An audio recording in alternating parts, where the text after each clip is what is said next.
Welcome to the Podiatry Profits Podcast, where you will discover how to get more patients and multiply the profits of your practice with minimally invasive foot surgery, proven marketing systems, and ethical influencing to your patients. And now, your host, board-certified podiatrist, best-selling author, speaker, and founder of TJ On Coaching and Consulting, Dr. TJ On. What's up, everyone? This is Dr. TJ On. Welcome to this podcast episode of Podiatry Profits. Today, it's going to be different. I want to tell you how I came to United States. So it's a little bit of my origin story. There's a reason for that. This story inspire you in a entrepreneur spirit way. Does that make sense? Okay, where do I start? I want to just tell you this part. It's 1990. Some of you probably born later than this. So 1990, December 30th. Imagine that. I was 19 years old.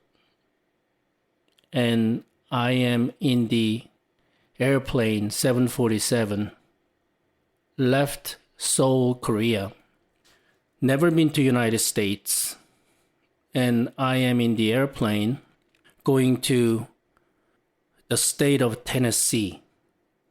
The airport was Knoxville. Never been to United States, speak only maybe minimum written English. In Korea, in order to come to United States, we had to take that English proficiency test. So I did take that test, so I know somewhat written English and I can read, but definitely I cannot speak. Barely understand, only basic, greetings, right? I still remember, I was listening to music on Sony Walkman. I don't know, some of you remember this Walkman. On a headphone, song was from the movie Pretty Woman, original soundtrack. It was a Fallen by Laura Wood. I don't know why, but I loved that tune. But I was listening to that song, and I also remember Roxette's It Must Have Been Love. That song was from also that CD.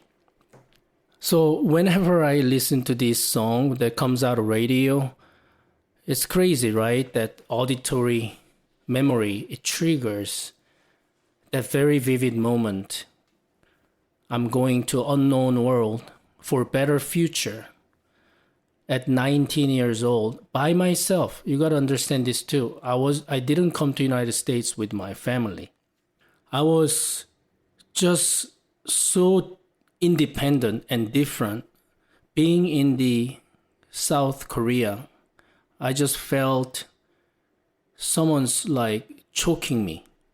I didn't like to feel like I am being controlled by whatever, government, parents, society.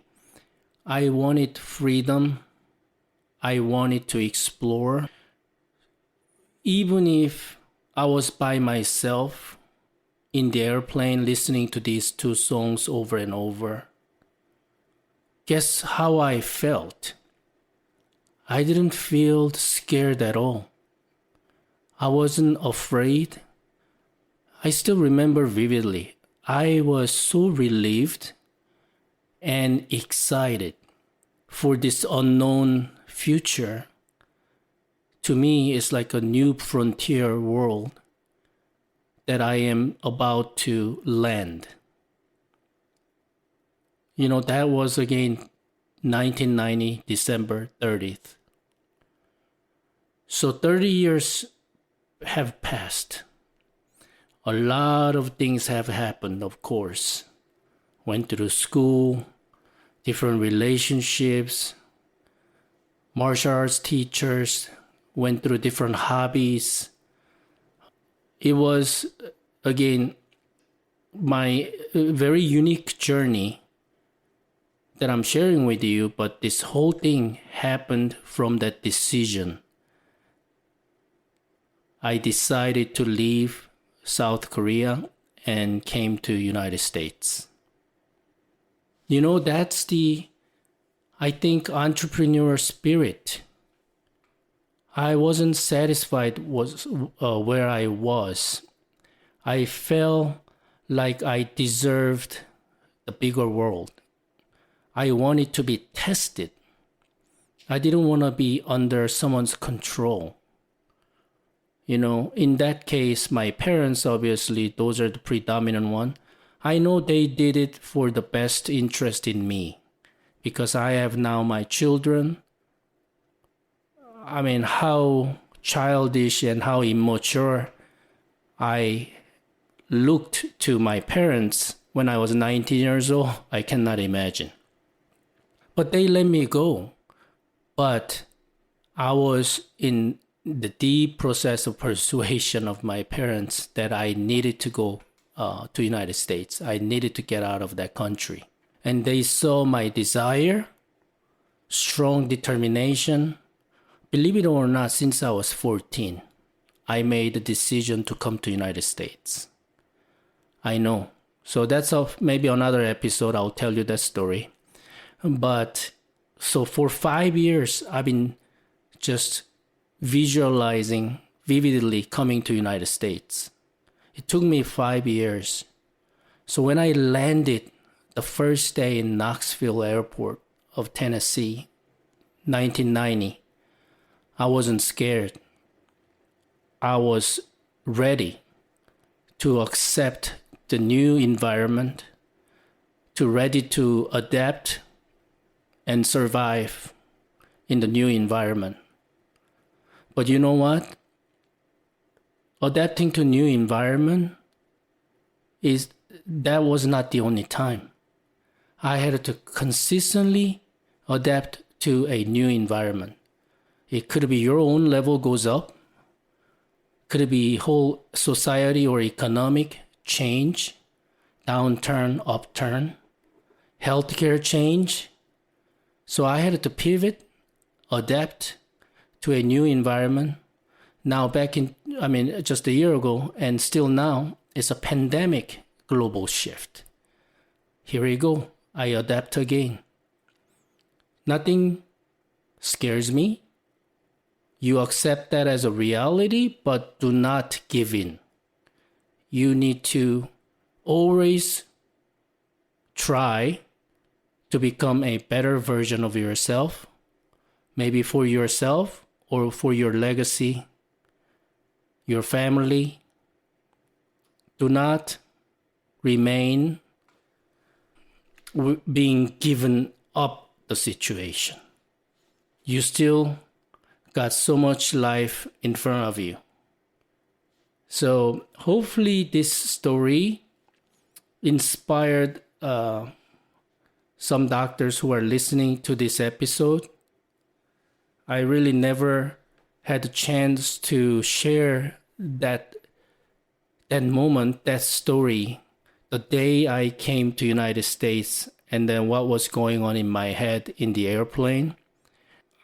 Whenever I face new roadblock or challenge, I remember, for some reason, just subconsciously, I remember that day.